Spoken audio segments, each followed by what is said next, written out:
Halo semuanya, welcome to my channel. Kali ini kita akan bercerita dengan judul Tergoda Janda Kakakku. Sebelumnya jangan lupa untuk di-subscribe, like dan komen.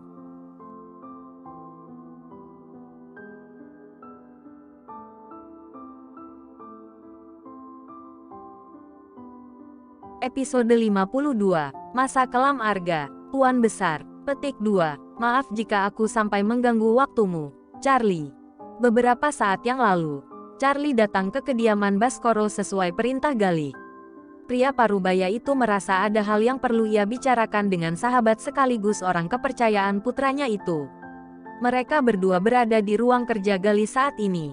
Sudah lama sejak kepergian Chandra aku tidak bertemu denganmu, kata Galih. Charlie hanya mengangguk hormat pada orang yang sangat ia hormati itu. Sosok pendiri Baskoro masih mempunyai pengaruh yang sangat kuat di dunia bisnis.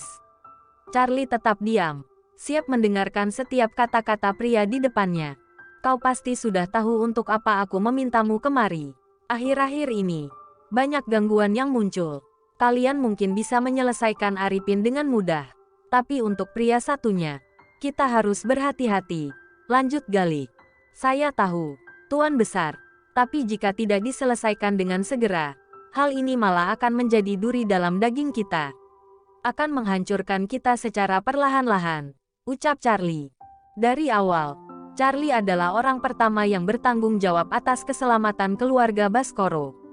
Oleh karena itu, dia mengetahui setiap detail kejadian sekaligus siapa yang berada di balik semuanya. Namun, dia belum diizinkan untuk membuka semua informasi di depan Arga, putra Galih, sebelum Arga memiliki pengendalian diri yang cukup kuat. Karena setiap tindakan apapun akan sangat berpengaruh pada jalannya bisnis mereka. Hal yang mudah bagi saya untuk menyingkirkan putra dari Jonathan Abimanyu. Dari info yang saya dengar, saya rasa dia juga sudah mulai menyerah dengan semua tingkah tak menyenangkan putranya sendiri, kata Charlie, sambil Galih mengangguk setuju mendengar penjelasan itu. Saya tak menyangka Nyonya Muda akan memiliki pengaruh begitu besar pada jalannya bisnis kita, tambah Charlie. Galih merasa Anjani, menantu Baskoro, memiliki karisma yang kuat yang bisa meluluhkan hati putra-putranya. Tidak hanya putra-putra Baskoro yang tertarik padanya, dia juga tahu bahwa Anjani sempat menjadi incaran dua pria muda kaya sebelumnya, Ricky Adrian dan Raihan Smith. Namun, dengan berjalannya waktu, ternyata semuanya mendapat jalannya masing-masing. Aku percayakan pria gila itu padamu. Jangan sampai putraku yang menemukan dia terlebih dahulu. Aku tidak mau Arga mengulangi masa gelapnya kembali. Kau tahu yang kumaksudkan? Tanya Galih. Dari yang saya dengar, Tuan Muda hanya membela diri waktu itu. Saya yakin dia tak punya maksud untuk menghilangkan nyawa orang itu, jawab Charlie. Charlie hanya mendengar cerita tentang kejadian itu, karena ia belum ada di lingkungan Baskoro waktu itu. Aku tetap tidak mau mengambil risiko. Aku takut masa gelap itu akan mempengaruhi hubungan antara Arga dan menantuku. Kau sangat tahu putraku tidak bisa hidup tanpa istrinya, ujar Galih. Charlie akhirnya mengangguk. Ia tahu Galih tidak ingin kehilangan putranya untuk yang kedua kalinya. Tanpa sepengetahuan Arga, mereka telah memberikan penjagaan kuat untuk menantu dan pewaris Baskoro selanjutnya, Dharma Fajar Baskoro. Masa gelap itu terjadi beberapa tahun yang lalu, saat Arga mengenal cinta untuk pertama kalinya. Bukan pada ratu, seperti yang mungkin diharapkan, melainkan pada gadis manis putri salah satu pembantu mereka. Gadis itu 3 tahun lebih tua darinya, tetapi cinta membuat segalanya menjadi buta. Arga tidak peduli dengan perbedaan usia mereka yang terpaut cukup jauh. Waktu itu, Galih dan Dara tidak pernah tahu perasaan Arga saat itu. Arga adalah seorang yang tertutup, sangat berbeda dengan kakaknya yang mudah bergaul dan ceria. Selain itu, mereka berpikir bahwa Arga masih terlalu muda untuk merasakan makna cinta. Saat itu, usia Arga baru 15 tahun. Kemudian, terjadi tragedi yang mengguncang Arga. Gadis yang dia cintai tewas dengan cara yang mengerikan, tidak jauh dari kediaman Baskoro. Menurut penyelidikan, gadis itu sedang hamil 4 bulan. Dan kemungkinan besar dibunuh oleh ayah dari anak yang dia kandung. Arga mengalami kejutan besar, Karena menurutnya gadis itu adalah seseorang yang polos dan baik hati. Tidak mungkin dia melakukan hal-hal yang melampaui batas. Namun, kenyataan kejam membantah asumsinya. Arga mendengar bahwa gadis itu dibunuh karena meminta pernikahan resmi setelah sebelumnya menjalani pernikahan siri.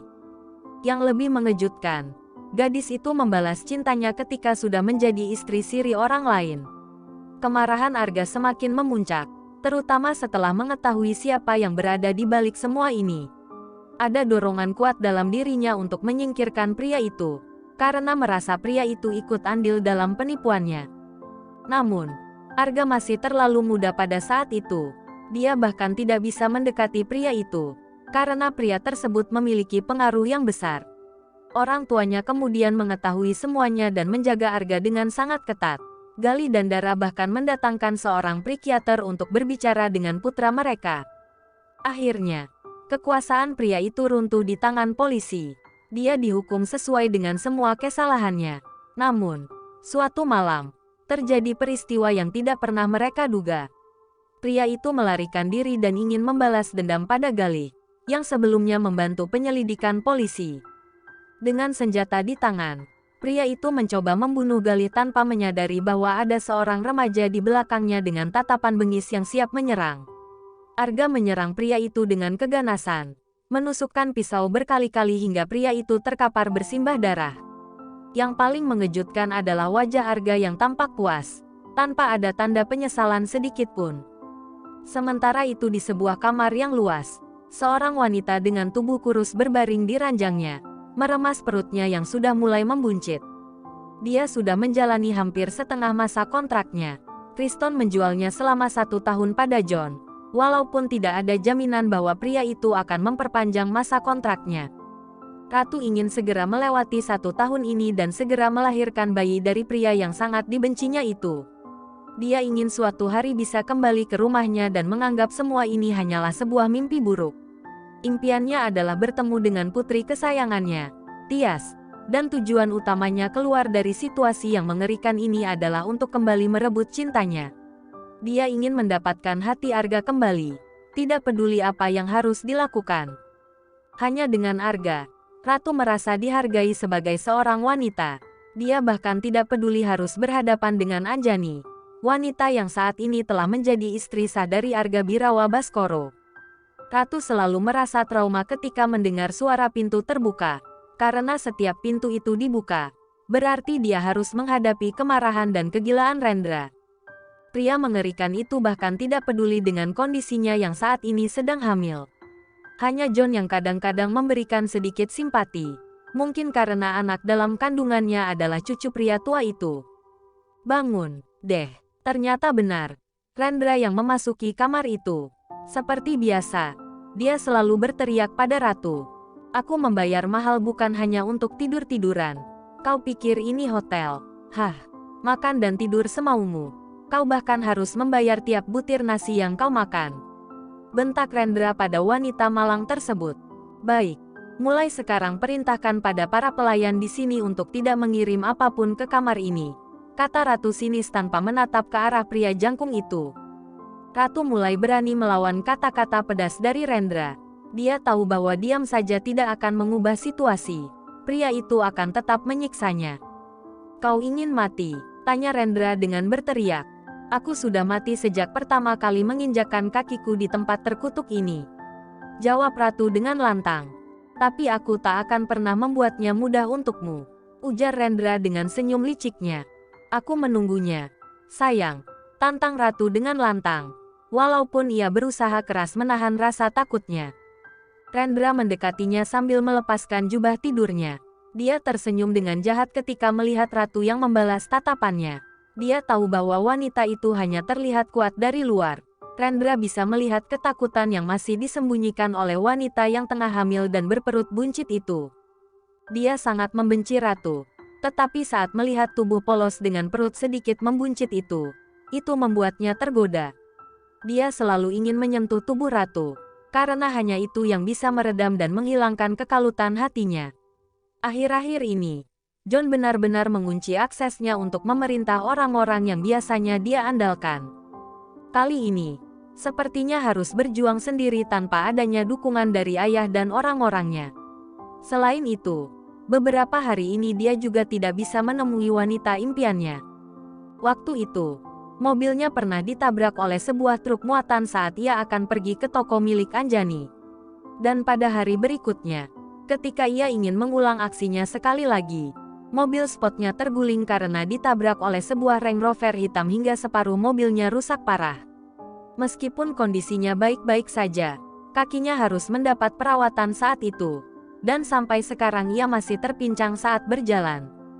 Dia merasa putus asa, merasakan penjagaan yang sangat ketat pada Anjani. Hanya kepada ayahnya ia berharap bisa mendapatkan pertolongan. Tetapi tampaknya pria tua itu tidak terlalu peduli dengan semua ini. Dan hanya pada Ratu ia bisa meluapkan segala kekesalan hatinya. Plak, ini semua gara-gara kamu. Jika saja aku tidak bodoh waktu itu, mungkin aku bisa bertemu dengannya lebih awal. Bertahun-tahun aku terjebak dengan perasaan menjijikkan ini. Bagaimana bisa aku jatuh cinta pada wanita sepertimu? Teriak Rendra. Aku sempurna. Bahkan sampai sekarang, kau menggilai tubuhku. Tiap malam, kau menyentuhku. Apa kau lupa, Tuan Rendra? Ucap Ratu dengan percaya diri. Rendra marah. Ia mencekik leher Ratu hingga wajah wanita itu memerah karena kekurangan oksigen. Namun, Rendra melepaskan cekikan itu ketika merasa wanita itu hampir kehabisan nafas. Ratu tertawa, meskipun harus terbatuk karena kekurangan nafas. Kau gagal, aku masih hidup. Jangan pernah ragu jika ingin melakukan sesuatu. Bunuh aku jika kau memang ingin membunuhku. Karena mungkin aku yang akan membunuhmu suatu saat nanti. Tantang Ratu. Shrek, gaun tidurnya dirusak. Dan Ratu sudah tahu apa yang akan terjadi selanjutnya. Dia sudah mati rasa dengan semua kekejaman yang dia alami dari pria jangkung itu. Tubuhnya terhempas di kasur saat tangan kuat itu mendorongnya dengan kasar. Dia hanya bisa memejamkan matanya dan berharap suatu hari bisa membalas semuanya.